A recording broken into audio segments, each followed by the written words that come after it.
Ladies and gentlemen, boys and girls, today we will inform you about Cadbury family and how indulgent and luxurious and succulent and mouth-watering their chocolate is. Anyway, carrying on with our presentation. Hope you enjoy and have a super duper time. Hello and welcome to Five Lies News.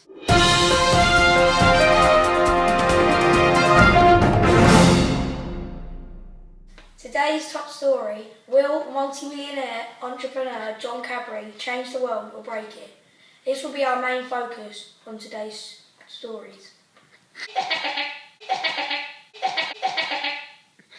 Thank you for that, Joe and Alfie. Today I'm here with the multi-millionaire man, John Cadbury.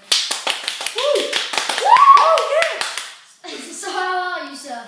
I'm very good, thank you, and thank you for having me. My pleasure. So can you tell us when it all started and what gave you the idea of this Cadbury chocolate? Well, it all started in 1824 with a grocery shop selling milk chocolate and cocoa. I thought this was my love of chocolate. Sounds great. So when did your company become successful and when did your first factory open? Well, my first factory opened in 1831, I think. It wasn't huge, but it was good enough for me. Sure, it must have been a great feeling opening a factory. Yes, it was a spectacular experience for me and a milestone in my life. So how did you become so successful in life? Well, it's all down to my pure dedication, of course. In life, it was a tough time for me. I didn't have many hours of the job, so it was just work, work, work. In life, did you ever have any competition? Well, yes, I did actually.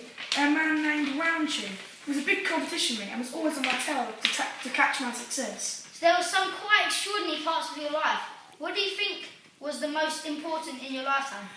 I think the most extraordinary part of my lifetime was when I made a first ever chocolate Easter egg. This was amazing for the whole family and business. We're daughters of people around the world are making chocolate bars, so I thought we should do something different, like a first ever chocolate Easter egg. Cadbury's Easter eggs were first made in 1875, and the earliest of Easter eggs were made of dark chocolate and a smooth, plain surface. They were filled with sugar-coated chocolate drops known as juggies. The later Easter eggs were decorated with plain shells engraved with chocolate piping. This is a great success for us, and nobody had ever done it before.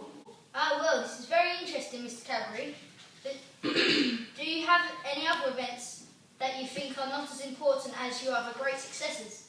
Well, I suppose that making the town of Bournemouth was not the most important in my life, because there are lots of other better things in my life, like creating drinking chocolate, making Easter eggs, and many more. Very well. Now, you were known for your kindness to your workers. What did you do to be nice to your workers? Well, firstly, I always had respect for my workers and was nice to them. I also let them have breaks, play games, and let them have as much fun as they wanted. I thought this was the best way to treat my workers, as most of them became loyal to me, but the odd few took advantage, so they were belted and thrown out. So you were nice to your workers who were loyal, but the ones that weren't were punished?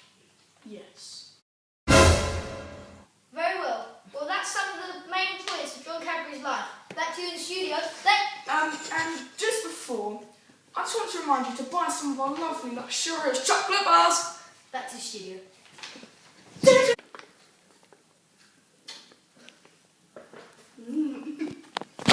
Thank you, Ethan. But the real question is, how did entrepreneurs affect the Industrial Revolution? Well, today this was one of the main entrepreneurs that affects.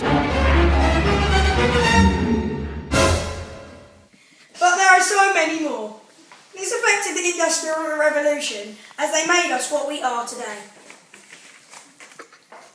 Food, the medical and advice and technology, the electronics we have today, the mobility we have, i.e. planes, cars, trains, ships and many more.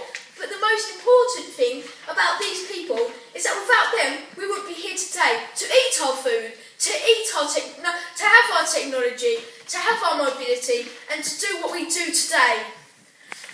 I know we have repeated this, but it is so important to remember these people because they are, and this doesn't make sense. Sorry for that, but I'm going to say it again, what we are today. Now thank you for watching and listening tonight. I hope you enjoyed it and have a lovely rest of night. Cheerios and Cocoa Pops. Thank you for watching our history.